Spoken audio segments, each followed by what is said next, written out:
Hey, so today we're gonna make our Moroccan-spiced grilled chicken.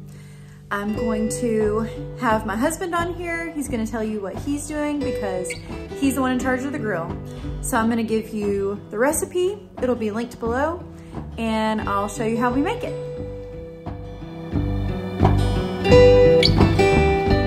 I'm ready to show you how I break down the whole chicken and get it in a brine. That's a really important step. So I just wanted to let you know that you're gonna see a whole chicken and how I break it down. I know that can bother some people, so I just wanted to go ahead and give you that warning that that's what's coming up in case you wanna fast forward through that. So here's how I break down a whole chicken.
I'm gonna just be helping you with a few things and pointers on the grill today.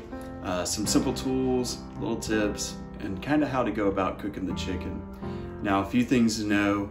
I use a Pit Boss grill, which is a pellet grill. It doesn't matter what kind of grill you use. We're gonna be using generally the same temperatures. However, if you use a Weber style grill or charcoal in general, it's totally great. And I'd even recommend checking out Alton Brown's Ring of Fire video, and it's related specifically to grilling pieces of chicken. So take a minute, check that out if you want. Maybe find your favorite recipe, and you want to go ahead and start preheating your grill if you're using a pellet grill, that is, to 350. Otherwise, if you're using charcoal or wood, go ahead and get it nice and hot. Let your coals kind of burn down but be hot. Make sure your grill is nice and preheated, because you want that to be good to go so you can have a good sear on your chicken as well. So next, we'll check out some of the things you'll need to get ready for grilling. So a few things you'll need before you go start grilling are just a few tools. First, you've got your tongs here. You're gonna want something that you can obviously hang over the grill and not burn yourself while you're putting things on the grill. This is a bowl with just some oil. The oil is going to be used to brush your grill grates, and all you're going to use is a paper towel. Don't go get anything fancy. Don't spend a lot of money. Steve Reichlin, this is kind of what he does. He's a famous, or well-known rather, barbecue and grill master. You can use avocado oil. Really kind of whatever oil you have laying around will help lubricate your grates and keep things from sticking to them while you're searing. And we've got a temperature, rather a thermometer that we can use to see how hot our chicken is and check for doneness. You don't have to go out and buy a brand new probe to check your chicken. You don't need an instant read. Just find something that works if you got something at home. No need to go out and get new stuff. All right, so we're outside with our preheated grill. I've got it set to 350. It's hovering right around there, maybe a little bit hotter. That's no issue. We're not looking for perfection. We're just looking for things to be about right so we can do some good cooking. So first thing we're gonna do is we're gonna get our tongs. We're gonna get our paper towel. We're gonna just fold it over. Got our oil here in the white bowl. Can't really see, there's not that much because you don't need that much. You're just gonna dip your towel in the oil, open up your grill, and you're just gonna move this over the grates. You're gonna get a good coating. It might smoke, it might make some noise, and that's okay. You can re-dip, you're not hurting anything. This isn't perfection. You just wanna make sure you have a good coating so it doesn't stick. We only need to cover the grating that we're gonna use. And if this is your first time grilling, no big deal. Just take it easy, try not to overthink it. If you've been grilling for some time and you grill often, you'll know the parts of your grill that are hotter and that are colder. So just be mindful of that when you're placing your chicken down. Some pieces will cook faster than others as well, depending on the thickness. So we've got everything covered. Our grates are ready. Everything's nice and hot. This can go to the side. And we've got our chicken prepared as well. So we're just gonna start laying our chicken on. I'm gonna go skin side down first. And at this 350-degree temperature, we're gonna be cooking for about 10 to 12 minutes skin side down. Now you can check it. You don't wanna keep playing around with it or pulling it up all the time. You're just looking for some nice sounds at first, a little sizzle. You're gonna be looking for some changes in color. You'll notice juices start running off as you're cooking this. You're gonna be wanting to watch for those juices running off. With that, after your 10 to 12 minutes, we're gonna turn over, but we'll come back to that together and make sure everything's going well.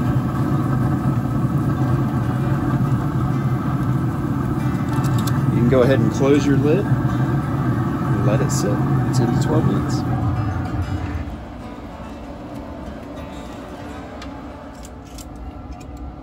It's customary in the United States to do a couple test clicks, especially if you're a father, before you do any more grilling at this point. All right, so it's been about 10 minutes. We're gonna open the grill, see what we're dealing with. You can see the temperature dropped. I just opened it already, so that's why you're seeing that drop in temperature. It's just checking the ambient temperature inside the grill. But let's see what we got. All right, chicken's changing color. It doesn't kind of have that translucent look to it anymore. We do got some slight grill marks. We're not having direct grilling, so we're not gonna have direct char yet. But at the end, I intend to do that, and I'll show you what I mean when we get there.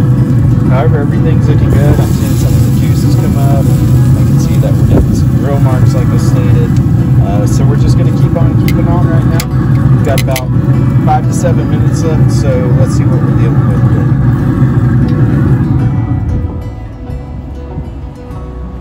Okay, so it's been about 5 or 6 minutes. I thought we'd go ahead and open up. Our temperature is hanging out right around 350. Let's take a look and see what we're working with, all right? Wind's shaking the camera around just because we're outside. Man, we got good color on this chicken. Everything's looking good. You can see where we're getting a little bit of that, I wouldn't say char, but that sear on the chicken. Everything's looking great. Let's poke it with a probe and see what it's looking like temperature-wise. Now we're looking for about 165 to make sure everything's done.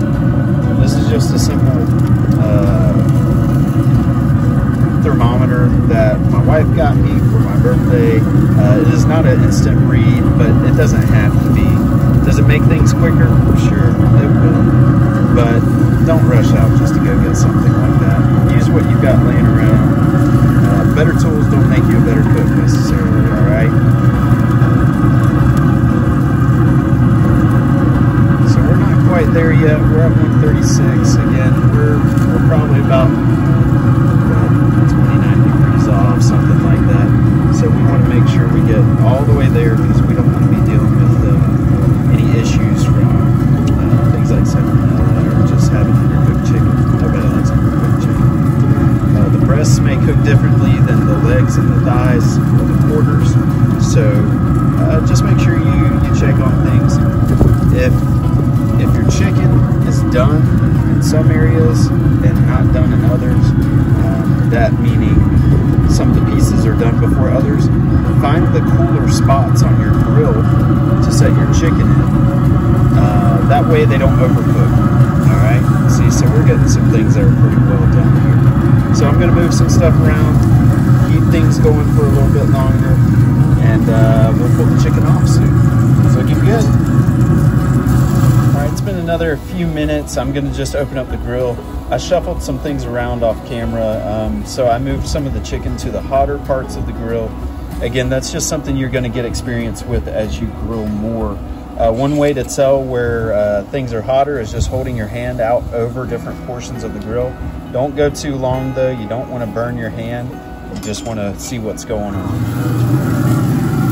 All right, so we've probably got a little more char now. Yeah, we got some crackly skin. It's looking good. More juices running off. Same here. It's really looking great now. So, no pun intended. I've got my wings over here in the cooler part of the grill, so they're not going to overcook. But we just want to keep an eye on these thighs because we just don't want to overcook them, and we don't want them to be underdone at the same time. They're notorious for that with the bone running through them, and just for the thickness of meat that they are. So let's get our probe, take a look, see what's going on.